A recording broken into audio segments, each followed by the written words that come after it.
PUBG স্মার্টফোনে তরুণদের অন্যতম জনপ্রিয় এই গেম। অনেকের কাছে আবার আসক্তির অন্য নাম। এই গেমটি নিয়ে আলোচনা সমালোচনা কম হয় না, তবে সব সমালোচনাকে পেছনে ফেলে এবার পাবজি খেলে বিশ্বকাপ জয়ের পথে বাংলাদেশি তরুণরা।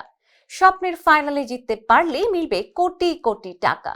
কিভাবে পাবজি বিশ্বকাপ খেলতে গেল বাংলাদেশি তরুণরা, তার বিস্তারিত থাকছে তুহিন ভুঁইয়ার প্রতিবেদনে। স্মার্টফোন ব্যবহার করেছেন অথচ পাবজি খেলেননি এমন তরুণ হয়তো খুঁজে পাওয়া যাবে না। এই গেম নিয়ে যতই আলোচনার সমালোচনা থাক, দিন শেষে এবার এই পাবজির হাত ধরে আসতে চলেছে সাফল্য। প্লেয়ার আননোনস ব্যাটল গ্রাউন্ড বা পাবজি গেম খেলে এবার বিশ্বকাপের পথে বাংলাদেশ, যার পুরস্কৃত অর্থমূল্য বাংলাদেশি টাকায় ৩৫ কোটি টাকা। বাংলাদেশি দল A1 স্পোর্টস সৌদি আরবে অনুষ্ঠিত স্পোর্টস ওয়ার্ল্ড কাপের পথে আরও এক ধাপ এগিয়ে গেল। মূলত স্পোর্টস ওয়ার্ল্ড কাপের কোয়ালিফায়ার হিসেবেও বিবেচিত হচ্ছে নেপাল ল্যান্ডে চলমান পাবজি মোবাইলের PMSL স্প্রিং ২০২৪।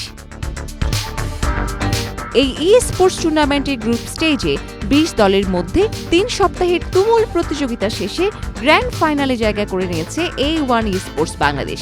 এছাড়াও সেখানে অংশগ্রহণ করেছে Nepal, Pakistan, Mongolia, Uzbekistan, Tajikistan, Kazakhstan ও রাশিয়ার দলের প্লেয়ারগুলো।